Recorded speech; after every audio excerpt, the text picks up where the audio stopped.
Hello all. Let's give it a minute for everyone to join. We'll just hold off for 1 minute and we'll just start the session.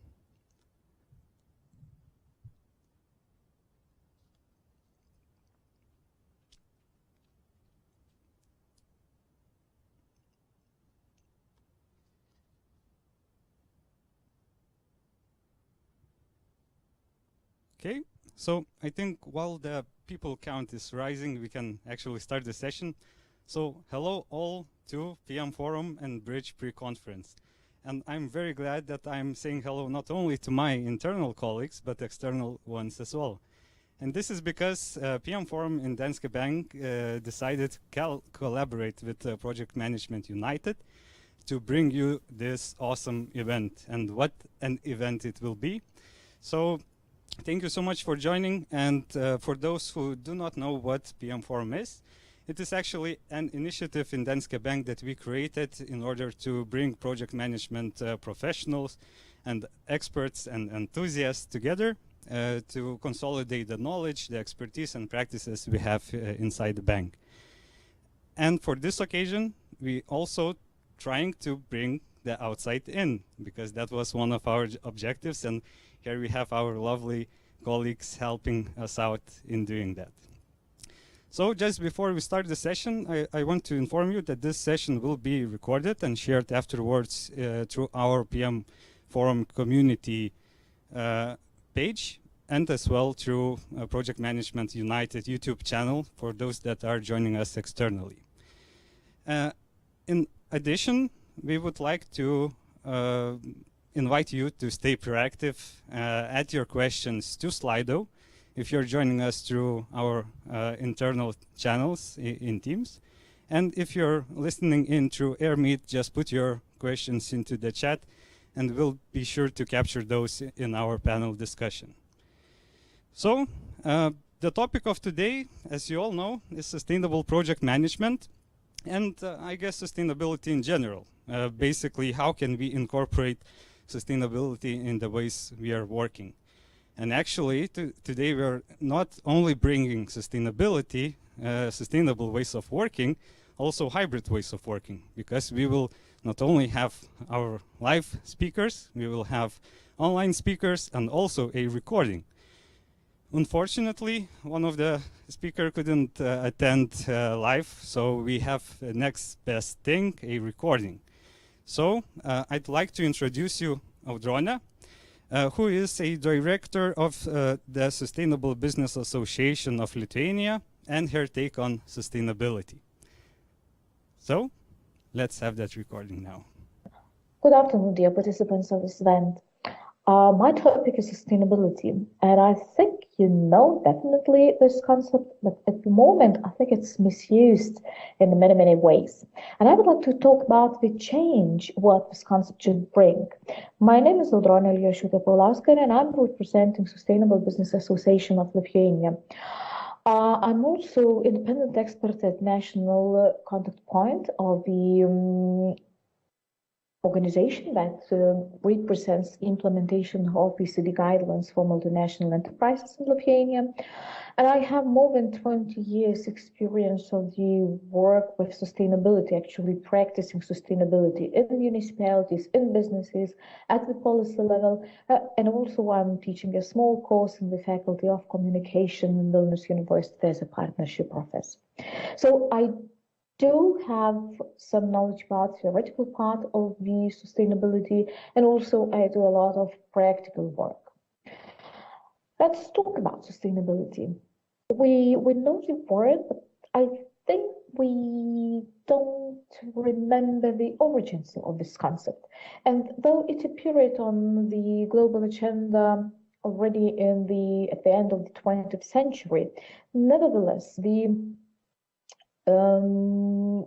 tribes in South America, Indians in North America, I presume they knew the concept because they were used to live in a limited world, in a world where the scarcity of resources and the necessity to preserve resources was so obvious that they were using and preserving at the same time.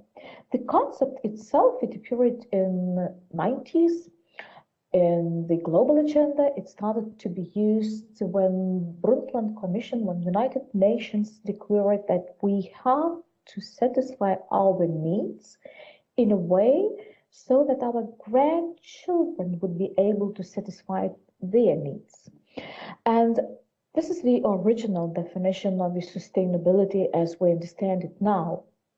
But if we would look at 18th century and later ages, it was used, the same concept was used in the forestry, because in the forestry, it's so easy to understand sustainability. If you grow forests, you have to know that if you cut everything, of course, you will have quite a big economic profit. But if you will cut something, some part, and you will leave part, and you will plant new trees, so definitely your grandchildren will benefit from it. But I will not be going in the theoretical aspects of sustainability. I think we definitely have to understand one simple thing, that economy is not possible without society and environment. Society, probably it's not possible without environment, but definitely it survived for thousands of years without economy as we understand it now. But environment without society and economy, it was for billions of years. So unless we would understand the resources what economy is using, and unless we would understand that sustainability, it's a complex concept that requires to combine, to compromise, but in any way to put in the first row environment, because environment, it's a world we're living and it has limits.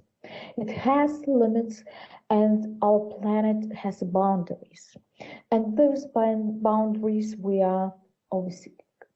And we have to probably to understand sustainability in this way, because we're building our economic concepts on the growth theories.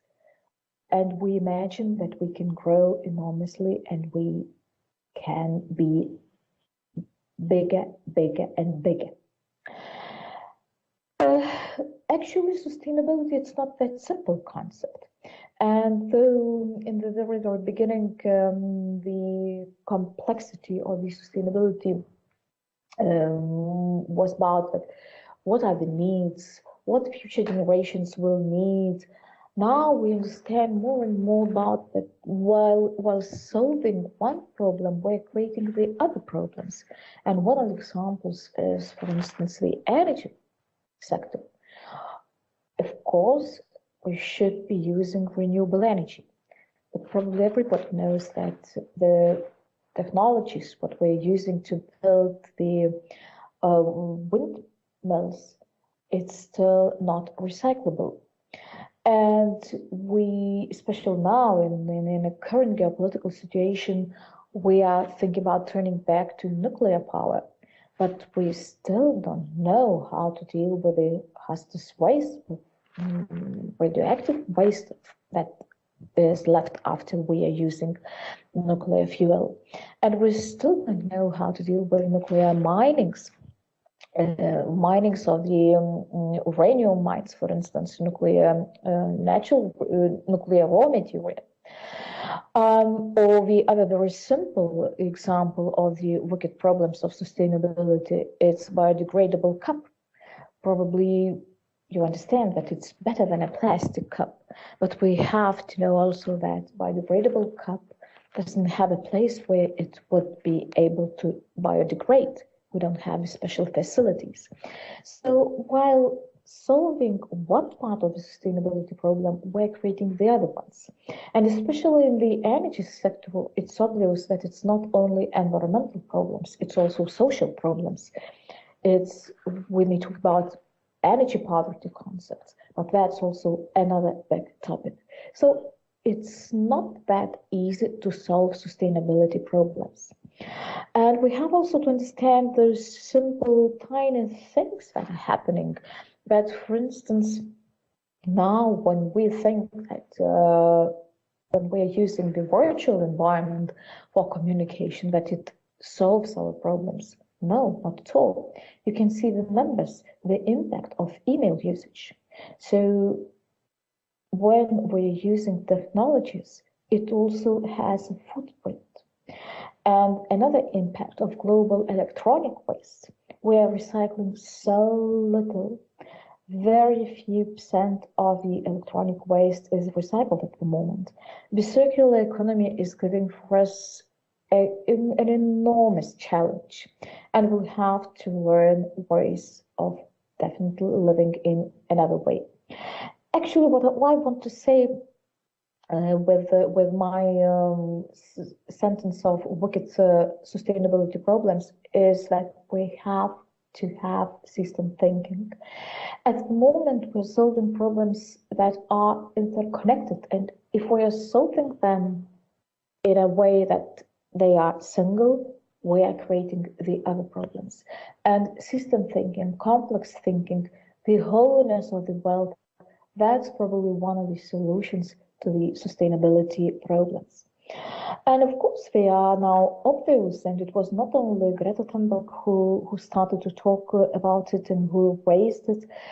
I should not talk to the banking sector about the EU taxonomy regulations and about the green investments and Green Deal. Those implications have made sustainability importance definitely. It positions sustainability quite differently. And the new generations, especially millennials and the Generation I and Generation Z, they are also having quite different attitude towards sustainability. A little bit more than half, they're checking already the product services they're using, and they will be able to distinguish between sustainable and not sustainable product. And at present, if some companies still trying to greenwash, I think more and more young people will be identifying those aspects. What are the dimensions of sustainability and where should attention be paid off? Different sources, different consultants, they define sustainability quite differently, but they all talk about environmental, social, and governance pillars. And we have to look at what kind of impact business is doing in environmental and social sphere, and definitely how it's managed.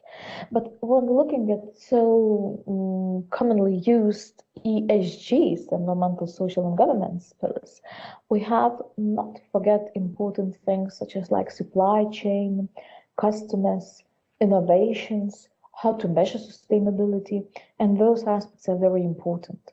So sustainability, it's a wicked problem, it's multidimensional problem, and it has to be solved during a very short period because we don't have time.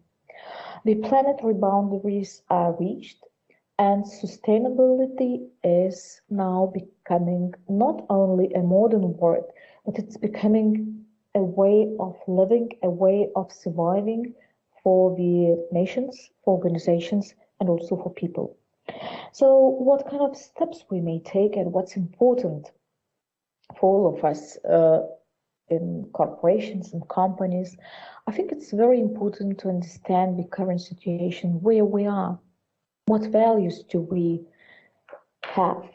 We have to understand our social and economic drivers and our impact on the environment. We have to create our sustainability value framework and sustainable business model. And it's not about fixing one tiny thing, adding something or taking something. I think it's essential at the moment to rethink the whole business, because before 2020s we were going incrementally to the sustainability change, and now we are at the point where radical changes are needed. I think we have to involve everybody in the company, even cleaner, even the lowest level employee should understand what are the company's sustainability goals and person should know how to contribute. We have to talk to interest groups and we have to integrate sustainability in every project. So sustainability in everyday activity, it's important. We have to have long-term goals, short-term goals, and what's probably one of the examples, we have to look at our procurement, we have to look at our supply chain. So we have to understand the complexity of sustainability. We have to understand that it's a quest. There are no simple answers. Problems are wicked. And we have to understand that small is beautiful. Sometimes we're looking for the how to replace something, but we have to think, do we really need this? Maybe we just got used that we need the article, that we need the service. Maybe we can survive without it. So I will leave you with the thinking small is beautiful and let's live in a sustainable way. Thank you very much. And if you have questions, please write or visit our page because we have a lot of interesting material for companies in our website, Asociacija Lava LD. Thank you. And thank you so much for Audrona for presenting this. And actually, this kind of changed my mindset on how we should approach sustainability as a topic. Not to forget that we are not all good and we do have a lot of work to do still in that area. So again, thank you so much. And just a reminder, please do post your questions in Slido and AirMeet. We will be taking those during the panel. And now, up next, I'd like to introduce you to Edita, a co-founder and head of content for the awesome PM and PMO Bridge conference that we all know and love. So Edita, go ahead and introduce us to sustainable project management. Thank you so much, David, for such a nice introduction. And Project Management United is truly excited to be here and help you to build this outside-in perspective and sustainable mindset. And I'd like to start the presentation just echoing on Audrone's sentence that it is so important step of sustainability to integrate it to every project. And I'd like to mention the relationship types of sustainability and project management. So one of the type is product sustainability. When we think about deliverables our projects are producing, and this type of relationship is quite well defined when we think about eco-design, when we think about construction of green buildings. The second part, according to researchers and global analysts, is more complicated. It is about processes around our projects, how we deliver and manage the project result. So I would say here comes the change, and this particular piece is more complicated because it's about our ways of working, about thinking how to increase effectiveness in every step we do and what process we define. And with the change, in my understanding, comes also a bit different types of project managers. So I could briefly define them, and if we think about traditional project manager, let's say who needs to focus on budget, on scope, on time, and to manage those constraints, I would say nowadays, when the environment is so changing, that project manager really needs to be Superman if he wants to achieve success without some outside-in perspective, engaging stakeholders or including environmental or social impact to our projects. The second part of project manager profiles is change manager, sustainable project manager who needs to think outside the box. And again, Audrona mentioned system thinking, and I do believe that in the profile of sustainable project managers, such components are truly the key when you need to start project from the strategy till its implementation, and also bring this economical, social, and governance impact to the projects. And here I would like to recall about Scandinavian School of Project Management. I really liked their understanding of the projects and bringing them closer to organizational perspective. So that school defines project as a temporary organization, which is established by base organization. So guess what? What is the role of project managers in such case? Of course, project manager needs to bring the new perspective and think more about how to create more value to his temporary organization, and really act more as general manager of the temporary organization, as well as establish really strong partnership with the base organization. So this understanding is really a scope shift going from traditional to sustainable project management. And I really love the illustration professor from Utrecht University, Professor Gilbert Silvius, who, by the way, exciting news, who is going to join us here in Vilnius in our Bridge conference in September. And he really defined well the scope shift going from traditional project management, when we think about the results our projects are delivering, when we level up to modern project management and include stakeholders' perspective, how we engage them, how we establish long-lasting relationships.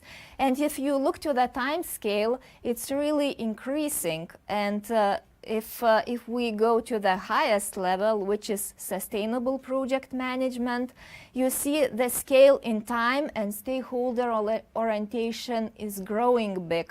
It is long-lasting, and we shouldn't expect some really quick change or quick results. But of course, our role is to identify those quick wins and where we position ourselves in a long-term perspective. So having this in mind, you probably feel the shift from going from on time, on budget, on scope perspective to managing values, what values our temporary organization can bring, and the scope to sustainable project managers is increasing, because he needs to think not only about the values and social, environment, governance impact, but also how to integrate sustainable development goals into the project or temporary organization. And I'd like to stress here that we as sustainable project managers shouldn't be thinking to cover them all. It is so important to work hand in hand with your base organization to align those sustainability goals and make sure that we prioritize and we have objectives that are really achievable. And one more important thing I'd like to highlight is about communicating your sustainable strategy. If we think about a sustainable project manager who is acting as connector between temporary and base organization, we really need to be structuralized enough, and we need to send the message clearly. So I got inspired by one podcast, the Inner Game Change podcast with its host Ali Juma and invited guest speaker Matt Abraham, who very well defined a simple structure and aligned it with body language. So 3 components: what, so what, and now what. If we think about what, it's our idea, what is in our head and how to spread this out to our targeted audience. So what is about our feelings, about the purpose, and it is so important to specify it to your team members, to your co-workers when you go to this journey, because it touches everyone, and in order to have that purpose is a key as well. Now what is about actions and how we acting together can make the next steps towards sustainability and achieving the sustainable development goals. Following communication line, also what is important to think for project managers. Greenwashing language is possible not only in corporate level. Greenwashing might happen in project language as well. And if we go back to this understanding of relationship of sustainability and project management, between products and processes, we need to make sure that our communication is clear. We don't use strong words or labels, eco-friendly, organic, only because using them. So the main driver is being transparent, being able to provide measurable results, and to work together towards sustainable goals. And to finalize, I would like to say that truly sustainable project management, it's a journey. And personally, I imagine it as a perfect career path to each project manager who wants to level up his skills. And it all should be started from gaining your knowledge and getting ability to work in the area. So I am pretty sure my colleague Inga will cover more on how to become more sustainable in project management and what methods to use. And I also would like to stress that each of us can bring this sustainability perspective and should start from ourselves. And there are many sources which you can use for your personal goals and become sustainability culture advocates, bringing this idea to your team, to your corporate level. And I could just continue with Audronė's message that personally I also believe that less is beautiful, but I am more concerned about the scale and timing left to achieve the sustainability goals. So we should be acting more and we should be critical on actions we take. It's not enough to start reducing. We should be changing our behavior and should be changing it rapidly. So if you think how to make that change, I am truly a believer that big changes happen only in the strong teams, in strong communities. So my call here is for staying together, building stronger project management PMO communities, and joining us to build sustainable culture in everywhere we are. Thank you so much, Edita. And this actually changes and the way that I have been thinking about project management before managing a project. And actually, it kind of resembles some aspects that change management has, but let's cover that during the panel discussion. And talking about the panel, remember, post your questions in Slido and AirMeet for us to take into the panel. And now I'd like to introduce you to Inga, who is a co-founder and head of partnership of the lovely Bridge Conference. And this time, let's see how can projects integrate sustainable methods into itself. Go ahead, Inga. Thank you, Davidas, a lot. Good afternoon to everyone here in the studio and also over the screens. My presentation today will focus on Green Project Management PRISM methodology. So first of all, I would like to a little bit introduce what Green Project Management stands for. It is an organization that provides training in more than 145 countries, and it is the largest sustainability training organization worldwide. It partners with universities and industries, and Project Management United is a candidate to become a GPM accredited training center, hopefully very soon. GPM supports sustainability in a broad sense, and it has put a strong efforts to develop 17 United Nations Sustainable Development Goals. And here I would like to share some good news that GPM President Joel Carboni is to deliver a presentation at PM and PMO Conference Bridge in Vilnius on the 22nd of September this year. Deep diving into all the material and presentation that my colleague Edita presented, I would like to introduce you a little bit on PRISM methodology. So PRISM is a shortening of projects integrating sustainable methods, and it is dedicated to any organization and any project. So here in this slide, you can see the elements of PRISM methodology. And it might seem that these elements are very similar to the approaches that we are used to work with, but here I would like to emphasize two of them. That is P5 impact analysis and sustainability management plan.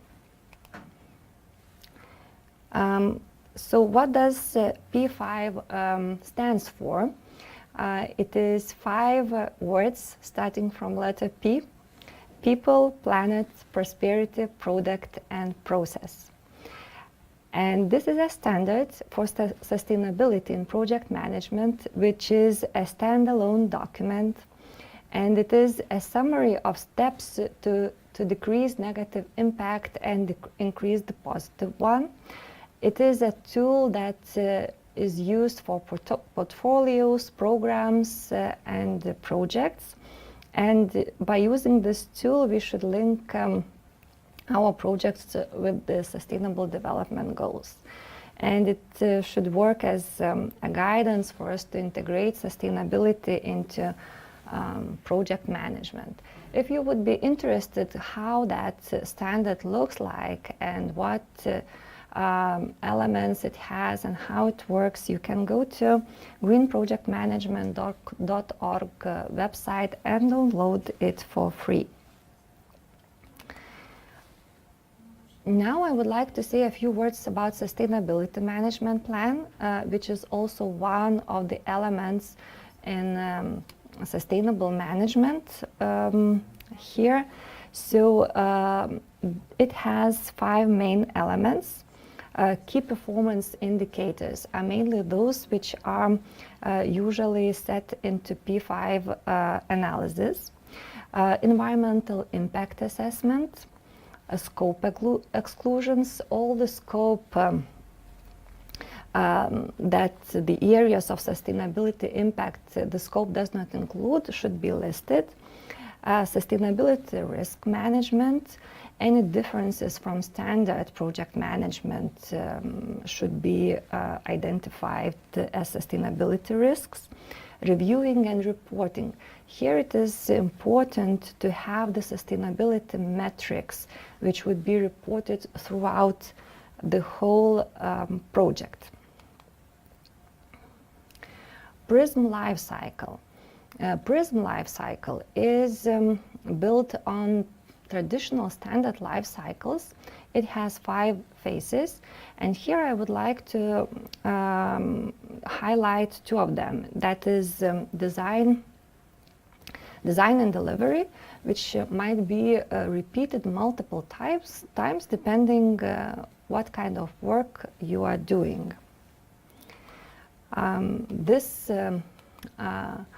This slide shows a little bit different view of the PRISM phase, and here I would like to emphasize that the P5 impact analysis should be conducted in the discovery phase, and it is a key element for the decision of go, no go. And solutions against environmental, social, and economic criteria analyzed there should ensure the sustainability outcomes.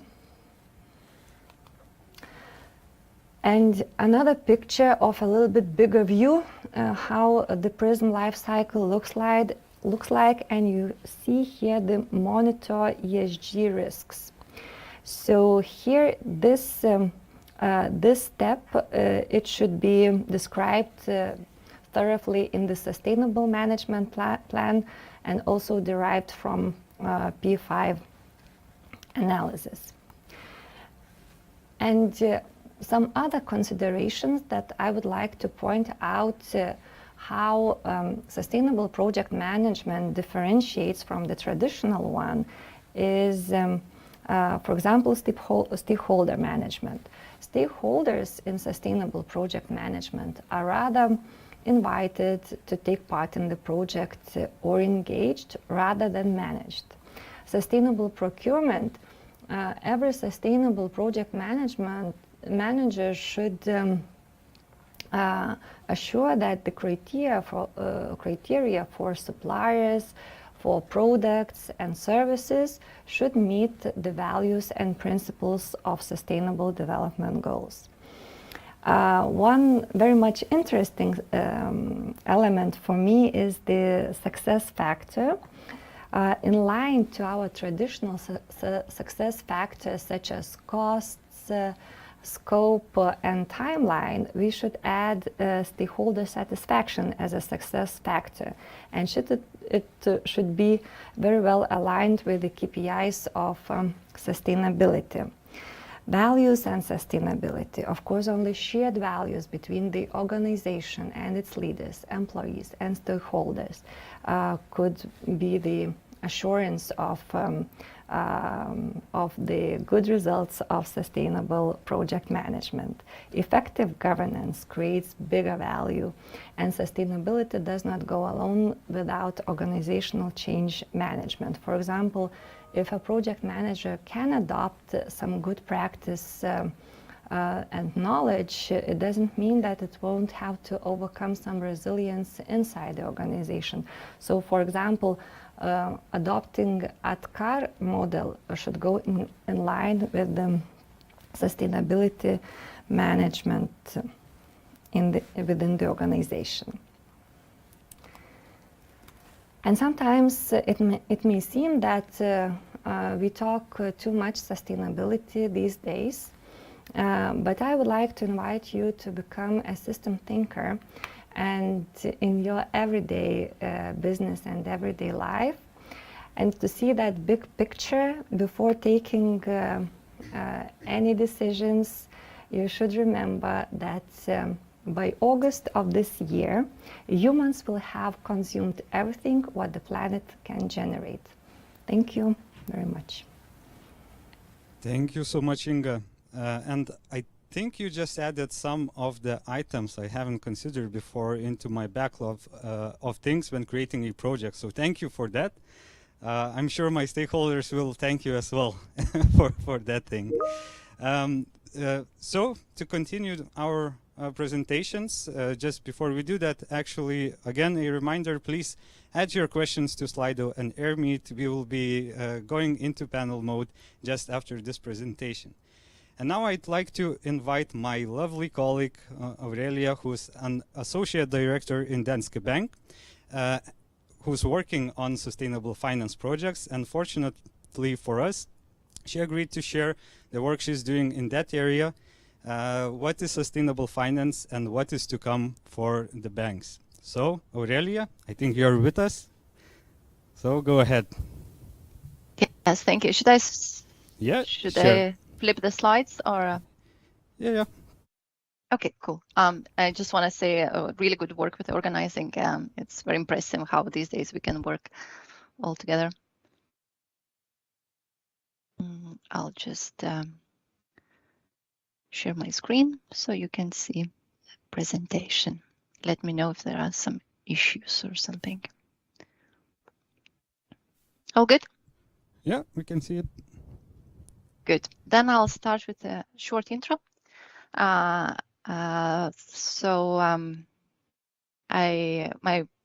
entire professional life is based here in Copenhagen, Denmark, for the last 10 or more years. And the last 6 years and a half, I have been in the Danske Bank working on the various projects. And today I'm gonna have like introduction or kind of show the case of one of the projects, and that is implementing sustainable finance disclosure regulation. And I want to say that I don't want to sound as an expert in ESG. I'm not, maybe one day, not today yet. I have been working with the sustainable finance and specifically EU Action Plan on Sustainable Finance for 1.5 years now. And then the whole kind of mindset and the perspective that I'll bring today is from the regulatory perspective, so meaning standards. And then I'll try to reflect on the project management issues and challenges that we had. Good, but let's start with what is EU Action Plan. As you know, EU have huge ambitions on the climate and energy targets, and Audrone has mentioned a Green Deal, well aligned with the Paris goals and Sustainable Development Goals. So that is kind of the big framework, and the financial sector plays a huge role and achieving those sustainability goals, and that's where the EU Action Plan on Sustainable Finance comes into the play. And then it has like kind of, you can simplify in the 3 objectives. So enable more private capital for sustainable investments, then manage risks to kind of financial system from a climate change perspective right now, and then focus on the transparency and long-termism. And that's kind of 3 main themes that we have. And it sounds easy and simple, and here comes my funny slide. That is actually not that easy and simple, and I can only subscribe the complexity that was mentioned a couple of times from my previous speakers. I mean, we have a lot of complexity, and SFDR, or Sustainable Finance Disclosure Regulation, is one of the piece and of a larger developing regulatory puzzle. And then it is what I want to say. It's a simplified picture of what we as a bank need to implement from sustainable finance point of view, and what we as the project managers need to deal on an everyday basis. And plus you can add changing timelines all the time, then you have a really good mix here. If we zoom in into the SFDR, Then these are the light orange boxes that I highlighted. So here is a few of them, and that is because of the different timelines and different levels of integration. But if we zoom in, it is a new regulation that kicked in last year, 10th of March, and it from the previous speakers and talkers, there was a lot of voluntary things. Here we need to think that it is a regulatory, so it is a mandatory ESG obligations for asset managers and other financial participants. So we don't have a choice. We need to implement here. And want to present a bit of the details on what is SFDR and what we are trying to solve. And if there is one thing that you need to take out, it's SFDR solves a how. So it's one of the most impactful regulations because it's also the first one. And then Audrona mentioned also taxonomy regulations. We have MiFID II requirements, a lot. You saw just the picture. And now we see actually the impact of the implementation on the EU level. Let's say you all are investors. So today you wanted to invest in fund, and then instead of meeting all the different marketing materials, you can actually, no matter where you are in the EU, you can find the 3 buckets of the products. That's the middle section, SFDR aligned product categories. So let's start with the light green color, and that's Article 8 products. So the products that promote environmental or social characteristics. And then the darker green that has sustainable investment as their objective. And then the rest of the products in the gray zone. So when you, I don't know, something jumped, but I'll try to, can you see my slides? Yeah, we can. Okay. I'll go back. It says resume slideshow. I'll try to put again on the full screen. Can you see it now? Yep. Good. We have those 3 buckets that all financial institutions implemented, and then instead of meeting different marketing material that promotes and tells all the different things, you have a standard info, pre-contractual information where you go and check the different items, no matter which financial institution you choose. You can go on the website, you can check website disclosures, read about how financial risks are implemented, whether they consider principal adverse impacts on sustainability factors, whether what is remuneration policy and how sustainability risks are thinked into that. And that's both on the entity level and the product level. So you can get a lot of good information. And let's say you invest in the last box, Article 9 products. You choose a fund that is labeled as Article 9 product. Then you also get the periodic reporting on how the different sustainability measures were performing together with the performance report. So full transparency that helps to fight of greenwashing. So you can really see what you are paying for, so to say, where you put your money in. There is a level playing field in the EU, or it's kind of on the way to be, and that is one of the examples what the kind of financial industry is working on. And well, it's not perfect. Data is missing. There is a lot of challenges with that. Then companies, corporates are kind of disclosing information on where they are good at and less on where they are less good at, and then it is still different interpretations of the same regulatory requirements. And I also want to mention that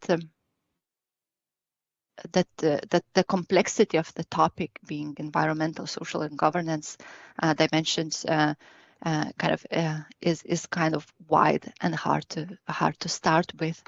But you need to start somewhere, and then you improve over time. So that's kind of from a project management approach is also a mindset that needs to be thinked in. So you start with the introducing data. You start with the working with that, building infrastructure, and then eventually it will get at the level that is acceptable. So that was in the more of the nutshell of what SFDR project is. I'm happy to take any questions now or specific to the project, and if not, then in the panel. Thank you so much, Aurelia. We will be taking the questions in the panel, and I truly see and actually know how complex these projects are in our bank, and I guess you're having a blast there for sure. Yeah, and I also want to add on this kind of base organization that was mentioned. That's actually very true, because we need to work with experts. We need to establish experts or build the knowledge in the organization, and not only in the temporary project organization. So there is a lot of good thoughts and that were mentioned that I can only subscribe. Great. Thank you so much, Aurelia. So thank you all of our speakers, and I now would like to invite you all to the panel discussion, as well as my another lovely colleague, Andrew. I hope you are here, Andrew. Yeah, I can see you on the screen now. So Andrew, just to introduce you, he is a principal consultant in Danske Bank, and actually has a background in leadership for sustainability. So welcome aboard, Andrew. Thank you, and I'm not sure if you saw in the chat, I highly recommend the any talks or material you can get in relation to the green project management, and particularly Gilbert Silvius. He was actually one of the guest lecturers I had for a month's worth of my sustainability master's education. So he is really pushing the envelope when it comes to applying a lot of these practices into project management work. Thank you, Andrew. And here you go, a free advertisement for you. And then I'd like to invite Audrona, who should be here as well. Are you here with us, Audrona? Yes, I do. Okay, I can hear you now. Great to have you here. So, just to open up the panel, we have a few questions, but I have my own, and I will use the privilege of being the moderator to use it. So I'd like to open it up with a question around the practicality of sustainable project management. So basically, what would be the practical application of sustainable project management or the principles of sustainability in projects? Do you have like any guidance, tips and tricks on how you could actually apply in a plain project, not at scale, not a program, but a plain old project with limited scope, or if at all it should be applied to a project? So, and I think Inga, you were talking about that, so perhaps you could start the table. This is a good question, David. First, what I do and what I recommend to do is to agree on the project results with your sponsor. So this is a very crucial step. I do believe that everyone of project managers understand that the main finances for the project come from the sponsor or the project owner. So agree with the sponsor on the goals and on the results, and also prioritize the sustainable development goals that your project should address. Then there are those green project management tools such as sustainability management plan and P5 analysis, which will guide you step by step how to address the measures, how to measure the sustainability within the projects, and how to lead the whole project through the life cycle to the expected results. Okay, thank you, Inga. Well, I'm now thinking how to add that to my projects, but I'm sure that Andrew has some thoughts on that, right? Especially being an expert on the subject. So, how could you react to the Inga or the way you're working? Yeah, well, educated is one thing, expert's another, right? But with that being said, I think, particularly working in a bank, it can sometimes seem quite daunting or difficult to take 17 sustainability goals at United Nations level and boil them down to implementing a product or service change within a banking environment. But what I would say is that as the bank is communicated, and we all have an ethical obligation to not only our customers but also those that we manage as part of a project. So I think from a social aspect, at all stages within a project, looking at, okay, the tangible product, but more so the processes of getting to the end goal of, closing a project. What considerations can be given to me, protecting my team, and also are the product or services that we are implementing, how does that impact society? Are we taking into consideration some of those which are most marginalized? So when are we launching a product? Are we factoring in people with disabilities? Do they have a right to access the same opportunities, whether that's from a product perspective, but also from a project management perspective?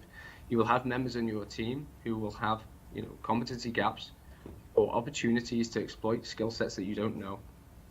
So I think factoring that in when it comes to a formation stage, very, very early on in the ideation, okay, what team and resources do I have to operate with, internally, externally? And then also what product or service am I actually delivering? Thinking, okay, am I taking a sustainable approach to this? Is it a long-term solution? Or also, in terms of protection of the employees and the team members, there's some, very simple things you can break down sustainable development goals into things which can, impact your team or your project outcome. And I think just as a thought process, that is a nice exercise to do. But of course, without kind of tangible accountability, it can be, a skill or a trait which is soon forgotten about or down prioritized. So it is, a long and tedious process, but it is something that I try to incorporate whenever I pick up a new project.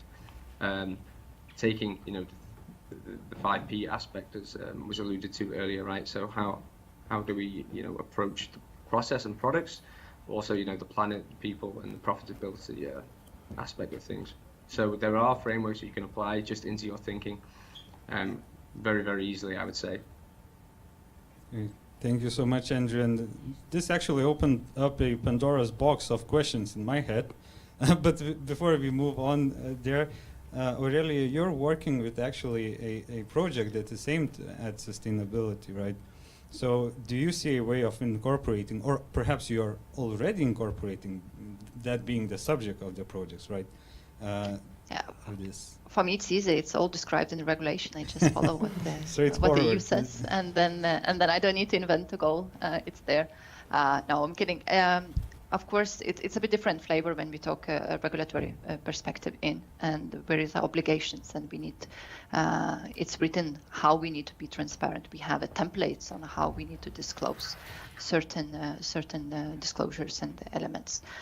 So it is a bit different, but it's also kind of very rewarding in the sense that you can see effect on the customer, that they can compare. You can see effect of going of fighting the greenwashing instead of talking. So so my case is a bit different, but I'm sure there will be more projects on in the corporate world when taxonomy will hit in, when we'll need to report on the corporate sustainability disclosure regulations.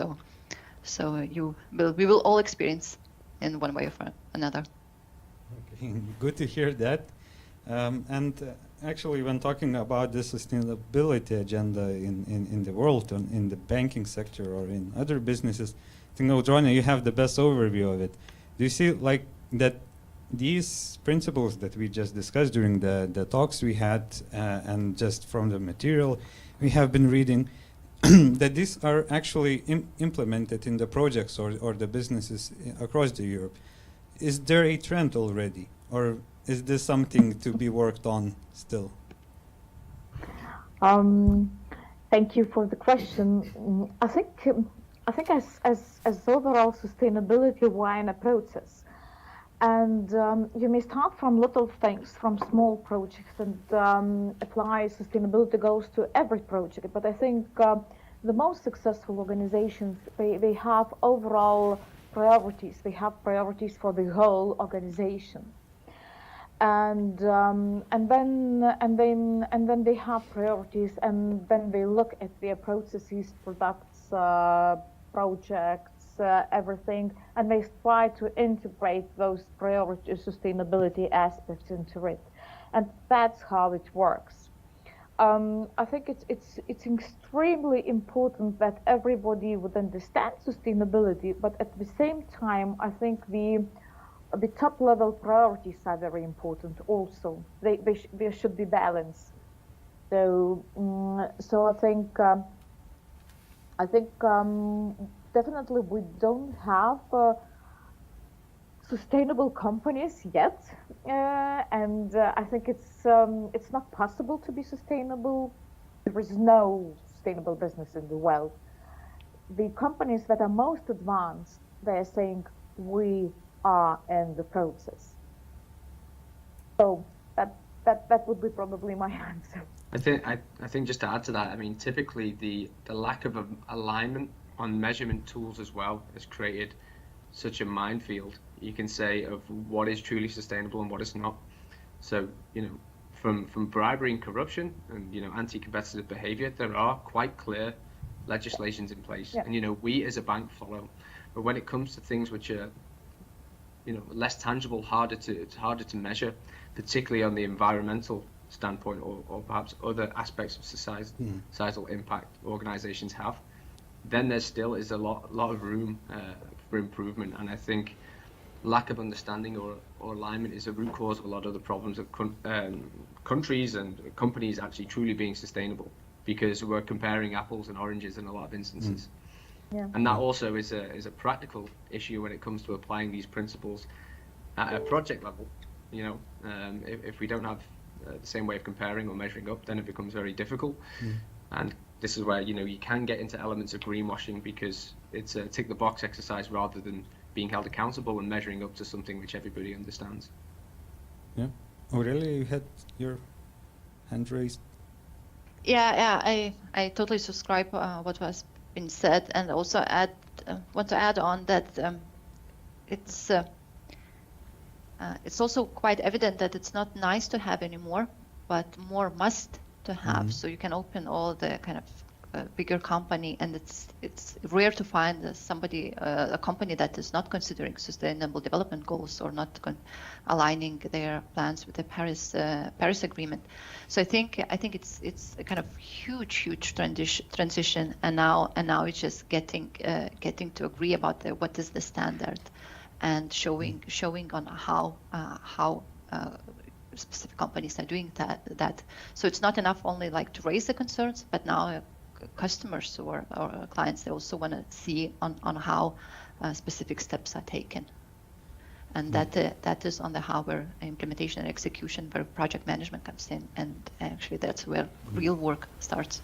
Yeah, and I think that really goes into another question that we had, is about the benefit realization. And you just touch upon one of the topics of change management in general, setting the appropriate KPIs to be able to track the later on impact, right, of the project, etc. So Edita, I think you are the expert in that, right? So how can we take something from change management and then integrate that with the sustainability agenda, or they are like intertwined in that regard in some ways? Yeah, I think change management and sustainability should go hand in hand. If we think about ProSci methodology, let's say the whole life cycle is applicable to sustainability as well. How we start approaching the change, the sustainability, how we implement the change, and moreover, how we sustain the project outcomes as well. And here comes at car model, which we also can make in line with sustainability, because everything starts from awareness, building awareness in the companies itself, desire. I personally believe not everyone can become a sustainability culture agent or sustainability expert. So with knowledge goes also this desire and beliefs, that we are building the future for next generations, and we are building the new mindset, which is forward thinking, and future goes first. As well as knowledge. Without knowledge, we wouldn't be able to follow and integrate SDGs to our projects, or rethink about our ways of working every time. And again, ability. Are we able to change, and are corporates mature enough to start thinking more proactively, and not just waiting for regulations to come, right? And that's always the case, I think. And of course, reinforcement. I think it is so important to also to have in mind that when we adopt sustainability or bring some practices, it's not enough. We should think about acceleration, how we are going to accelerate.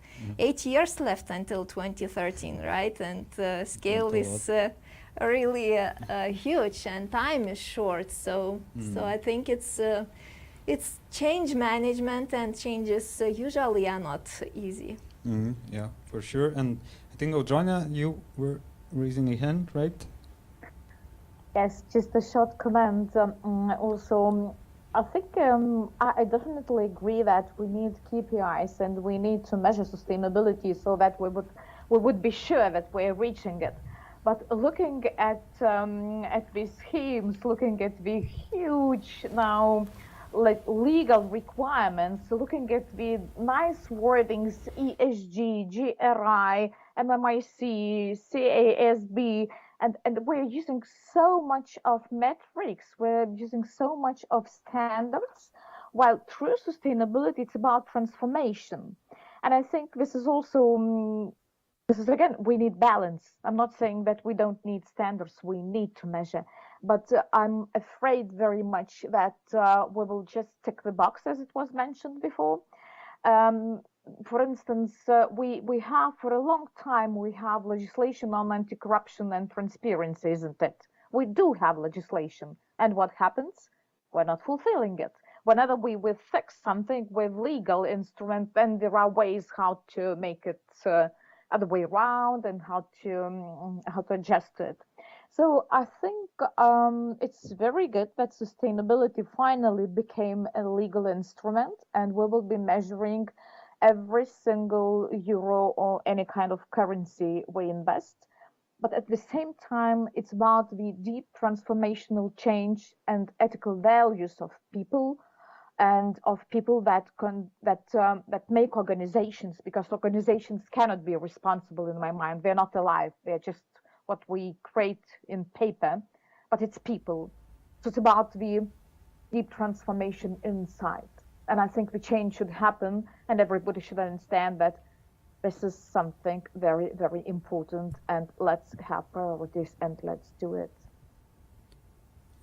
Thank you, Audrona. And kind of have this feeling that we're going into a direction that basically we need someone to tell us that you have to be sustainable now. Now be sustainable. But I would like to direct this talk into a more inherent value of sustainability, and perhaps a practical question around Just imagining myself creating a project charter, right, for the business to prove the, to understand the scope of the project, etc. How do I include the sustainability objectives into the charter, prove to business that are kind of are pushing to deliver to that golden project management triangle, that it's really worth it. We should do it like that. So, any comments to that? And Aurelia, I think you had some thoughts. Yeah, I have one obvious comment that I think, my focus has been regulation a lot. That was all the presentation, but there is also a huge business value that we haven't touched base. I mean, why companies are doing that? Because it's a good business case. There is the trend is that companies will be worth more if they address sustainability in the right way, if they customers are asking for that. So I think it's very easy to sell to include the sustainability objectives in, because at the end of the day, company will benefit that. So I think that's how I see it, at least. I think also just to add to that a little bit is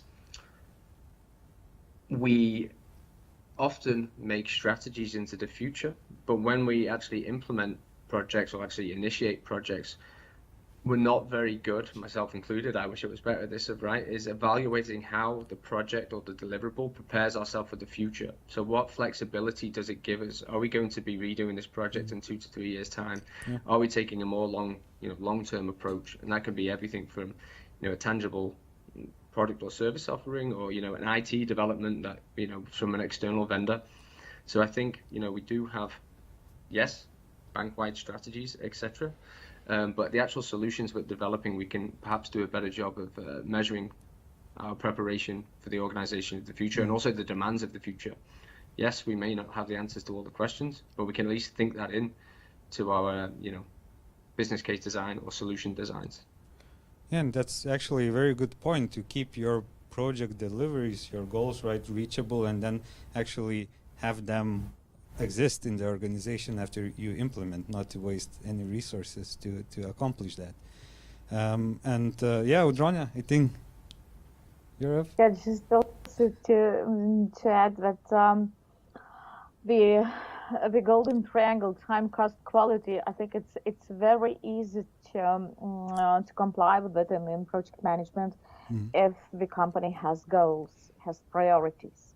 So I think that's an essential thing, because if one person will be very much concentrating on hunger issues, the other person will be concentrating on trees. So the efforts of sustainability of the overall organization will be really split it into different streams, and you will not reach the effect. So I think it's education, it's understanding impacts. That's possibly the key word. It's what Aurelia mentioned and what Andrew said, to understand the impacts. And it's a long process of self-awareness and of education, knowledge, your product, your process, whatever you are managing, what impacts it will have. And then look at the time, cost, quality, and sustainability, what kind of benefits it will bring. It will not bring definitely the shorter periods, because it's a long-term issue. And for that, you need top management approval. And I think it's not possible to do everything. We have to balance. Sustainability, it's about balancing. Yeah, for sure. And I think particularly when we talk about the cost aspect, we're so focused on the economic cost angle, right?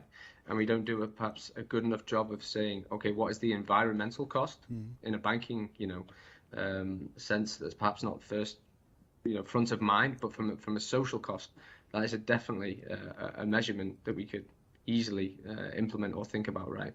Or consider as one of the key aspects of that triangle. Yeah, for sure. Thank you for those reflections. And we have been talking, and Inga, you have shared PRISM principles, right? How we are incorporating the sustainability objectives into the projects.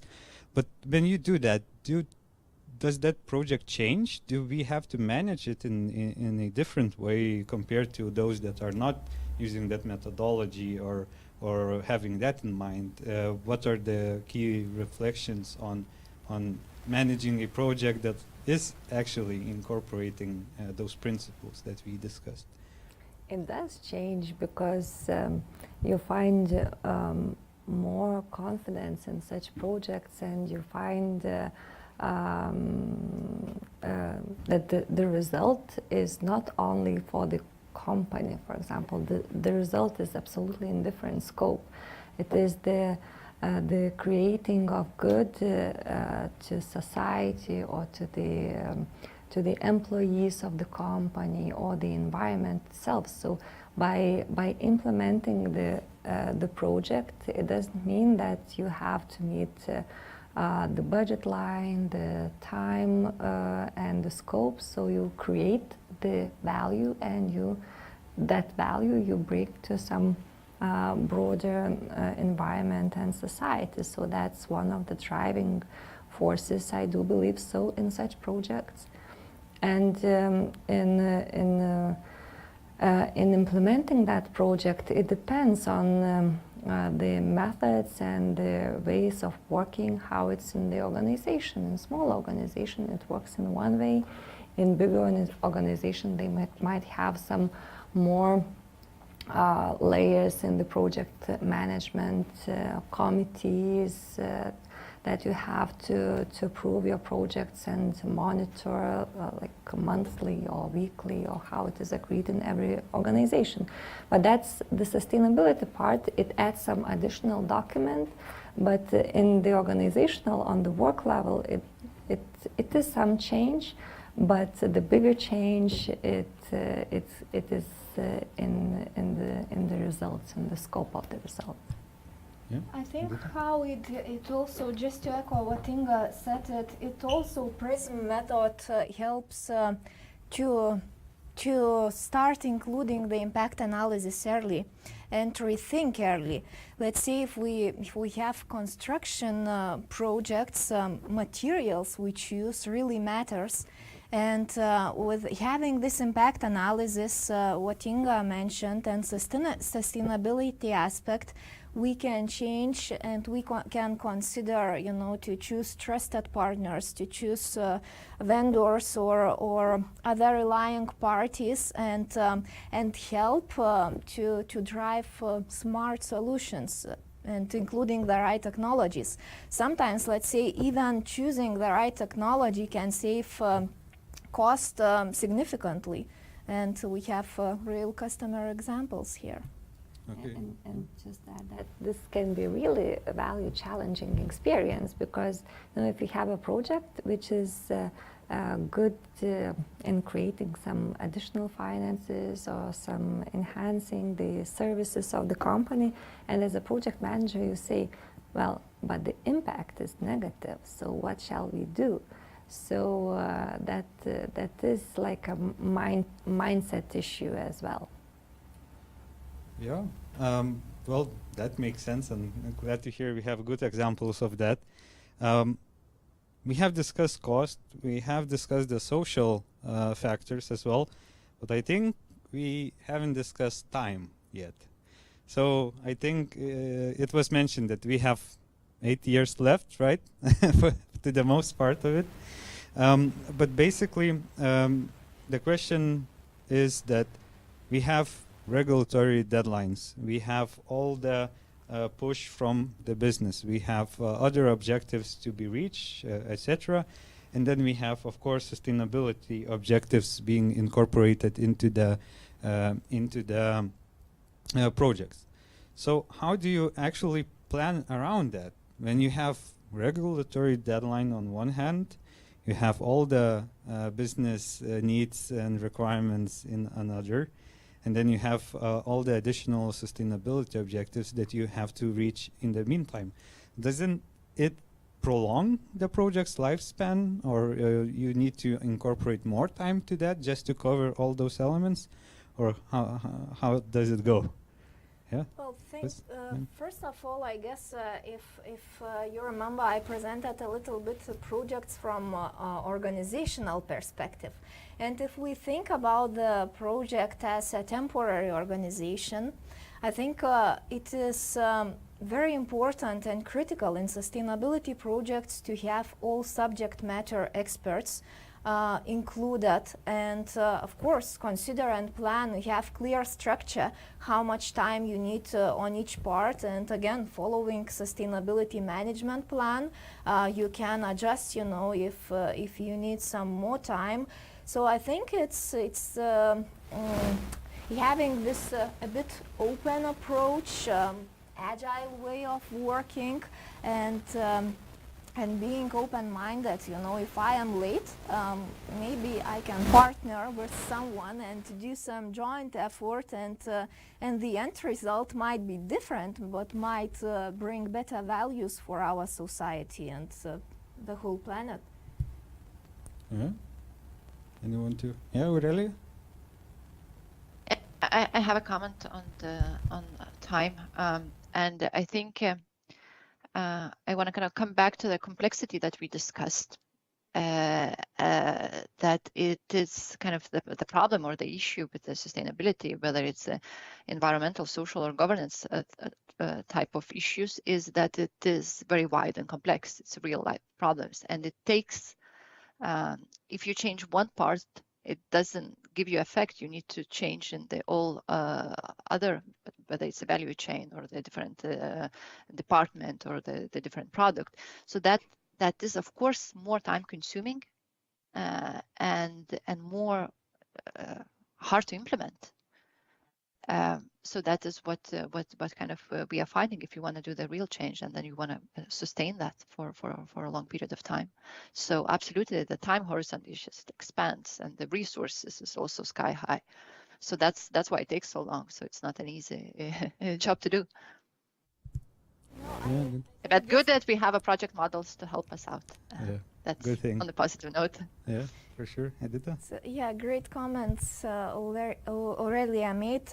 I think it's also important to specify how we are going to keep the momentum, right? And how we are going to keep motivation if the project is prolonged, let's say, and it requires time.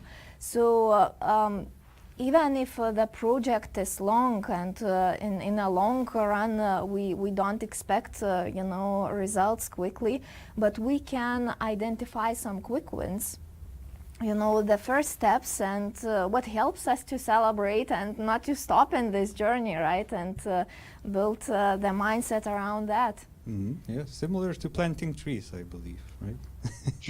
And just to add on, is now I quickly just run through my example of SFDR, and regulation has been for a year. We are still working on the different phases, and we cannot see the end of that. It's just you can always find to increase something, be more transparent, be more hard on the getting data, being more specific on something, and integrating sustainability risks more deep in the process in all of the value chains. So it's crazy amount of work. Yeah, for sure.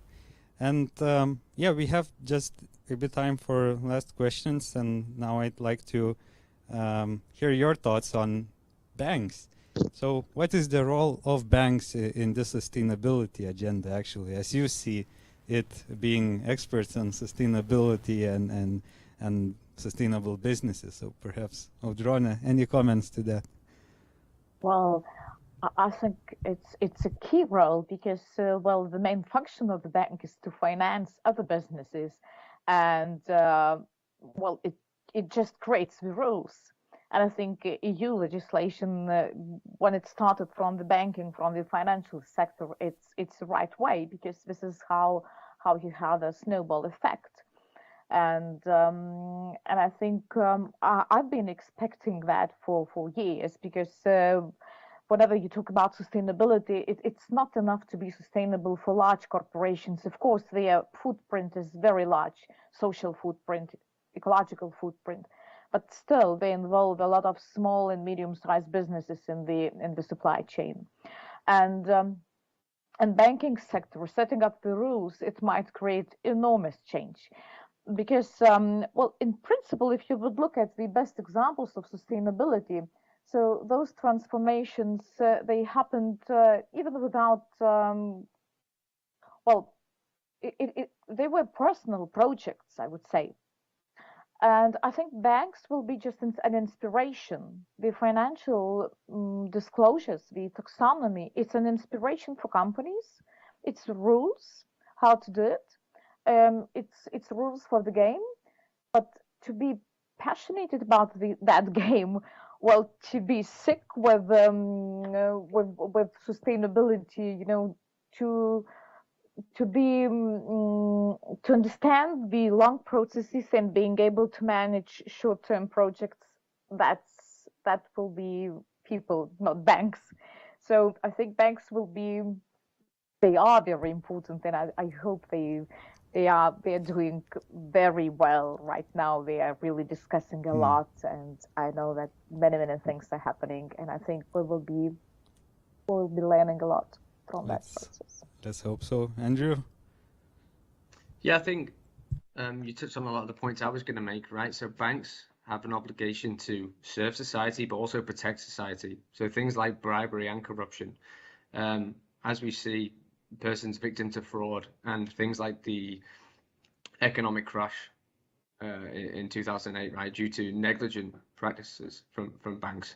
And of course, it is society which has to clean up that mess and feels the effect of that mess. So that, of course, being a foundation of everything that goes on around the world, banks have a huge role to play. But if we look more locally, these small and medium sized enterprises, which provide, opportunities for growth in local communities or in some particular minorities or opportunities which would never otherwise be available. We support sustainable enterprises through our Danske Impact Hub, and I know there's a lot of great work that goes on over there, which provides counseling and growth opportunities or exposure to angel investors. But along with that, we have prosperity, right? So we need to provide prosperity to our customers. That needs to be a sustainable model that we implement. And also we can't repeat previous failings that we have had and remediation projects, which, not only we as employees feel, but our customers feel directly. Thank you so much for that, Andrew. And well, actually that was all the time we had for the questions. And I really hope that the audience is now inspired. We will be including the objectives of sustainability in our projects. You will also join the conference Bridge on autumn. And we will see you next time. But before that, we have a very good news to you all. And I'm giving the word to Edita and Inga to present that. Thank you, David. That's really exciting news, and our message is short.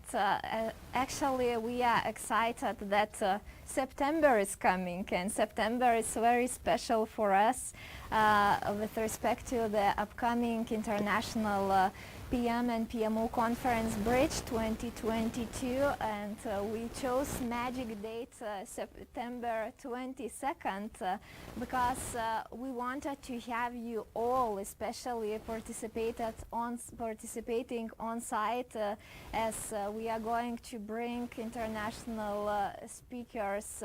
Already mentioned Professor Gilbert Silvius and Green Project Management Organization President is going to join us, and we will have exciting business stories illustrating the sustainable ways of working. So we really we are happy that it is a continuous story of our organization of the conference. We want to build it bigger and bigger each year.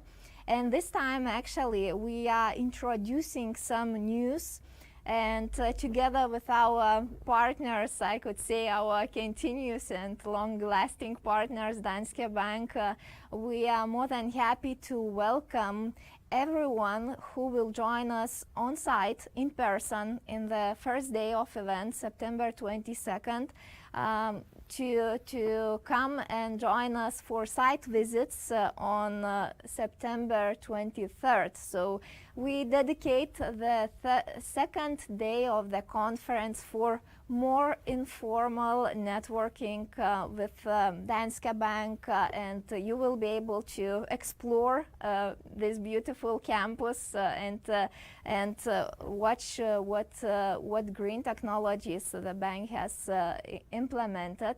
So we are excited about that, and we are looking forward to announce more site visits soon.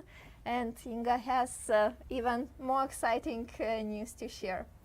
So to add what Edita has said, so we gathered an ecosystem of partners. So Danske Bank is already the second year our corporate partner, and this is our cooperation achievements we are very glad about.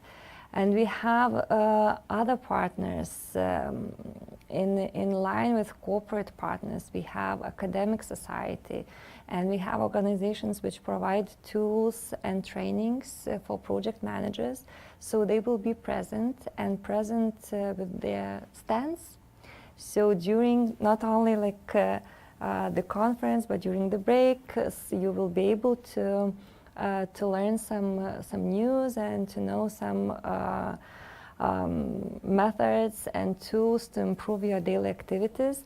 And more than that, we have absolutely new initiative with our newly partner, which is non-governmental organization Myliu Mišką. In English is Love Forest. And we decided not to give a welcome back to anyone this year. And instead of that, together with the organization Myliu Mišką, we will provide you a certificate that each of the participants has planted a tree. So in this way, you will decrease your footprint in this planet. Awesome. That sounds really good, and looking forward to that. Just to add on that, we decided to have bigger targets, I guess, and our goal is to plant 3,000 trees. Wow. So we welcome also our partners to join us with this initiative, and hopefully we can organizations as well. Yeah, and hopefully we can plant a tree all together. Great. That sounds really awesome. Really looking forward to that. So thank you all, the speakers, the panel guests, and the participants of this session. Thank you so much. See you next time, and stay tuned in for future news.